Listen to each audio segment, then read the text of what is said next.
acara TFC hari ini 14 Februari 2026 bersama saya Andreas Parmenas Kristi. Hari ini bersama kita akan merenungkan sebuah tulisan dari Pendeta Nike Kusumawati dengan judul Bukan Hanya Aturan. Sebelum lebih lanjut, mari kita persiapkan hati kita berdoa dan memohon tuntunan dari Tuhan. Allah yang baik, terima kasih Tuhan, setiap harinya kami boleh punya hati yang rindu untuk mendengarkan firman Tuhan.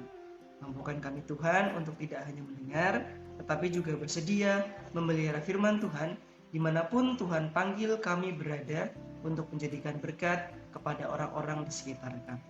Terima kasih Tuhan, di dalam nama Yesus Kristus kami berdoa dan memohon. Amin. Rekan-rekan, bacaan yang mendasari renungan kita pada hari ini berasal dari Matius 12 ayat 1 sampai 14. Dan saya akan membacakan ayat yang ke-7 untuk kita semua. Sekiranya kamu mengerti maksud firman ini, yang kuhendaki ialah belas kasihan dan bukan persembahan. Tentu kamu tidak menghukum orang yang tidak bersalah.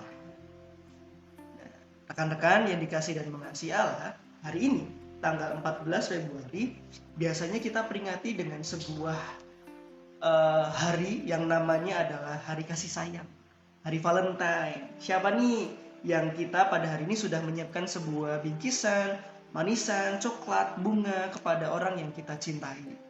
Nah sebenarnya teman-teman, ada nggak sih aturannya kalau Valentine itu kita harus memberikan bentuk cinta kasih kita kepada orang lain? Kalau kita nggak memberikan berarti kita kemudian nanti akan dihukum. Ada nggak sih aturannya seperti itu?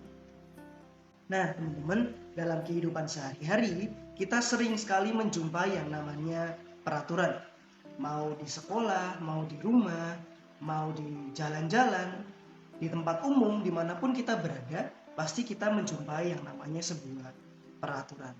Nah peraturan ini dimaksudkan bukan untuk kemudian mengekang kita, mempersulit cara kita hidup, kemudian melarang kebebasan kita gitu ya. Tetapi teman-teman, batas-batas di dalam peraturan tujuannya adalah untuk membuat segala sesuatu sesuai dengan fungsinya, supaya tertib, supaya teratur, supaya tidak chaos gitu ya, supaya tidak terjadi hal-hal yang diinginkan. Oleh sebab itulah ada yang namanya peraturan dimanapun kita berada. Nah, dalam bacaan kita, teman-teman, konteks Matius 12 ayat 1 sampai 14 itu mengenai pengudusan hari Sabat. Aturannya begini, teman-teman. Hari Sabat yang semulanya adalah sebuah anugerah dari Allah untuk manusia boleh beristirahat dari kerjanya, dari lelah pikirannya sepanjang hari, diberikan Tuhan untuk istirahat dan memfokuskan hatinya untuk menyembah kepada Tuhan. Itulah hari Sabat.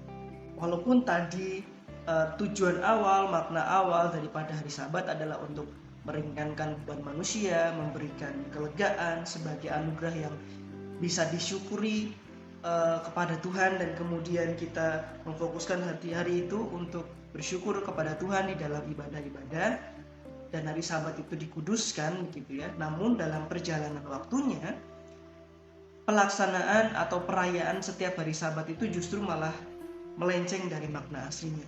Orang-orang terpaku dengan ritual-ritual yang kemudian malah membuat mereka lelah dan gak bisa menikmati rasa syukur atas anugerah yang Tuhan berikan di pada hari Sabat itu.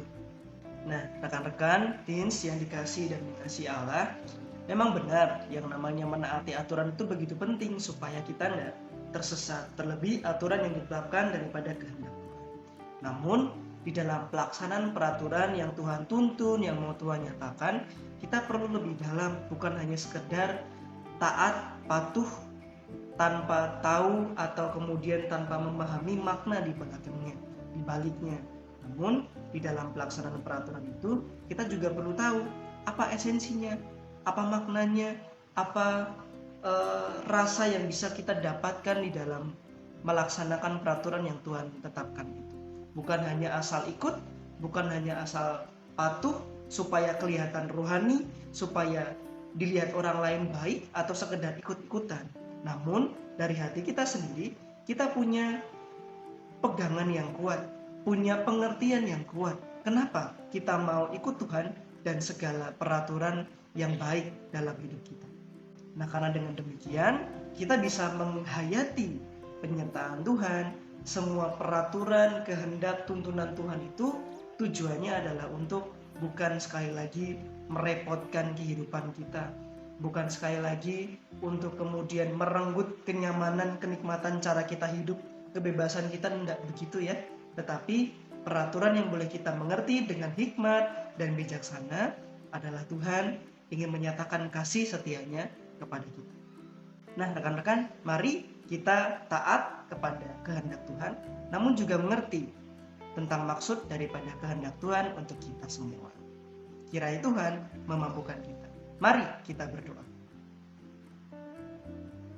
Allah yang baik, terima kasih Tuhan, hari ini kami semakin menyadari bahwa berkat penyertaan Tuhan yang terbentuk melalui kehendak dan tuntunan Tuhan bukan untuk mempersulit cara kami hidup, tetapi untuk memberikan kelegaan, memberikan kami anugerah yang boleh kami syukuri dan kami jalani dengan hikmat dan senang hati. Terima kasih Tuhan, tuntunan Tuhan membawa kami kepada hidup yang lebih baik. Di dalam nama Yesus Kristus kami berdoa dan mengucap syukur. Nah, teens, sekian dulu renungan pada hari ini. Sampai ketemu lagi di TFC yang selanjutnya ya. Jangan lupa like, komen, subscribe, dan share ke teman-teman yang lain ya. Dadah, sampai jumpa lagi. Tuhan berkati kita.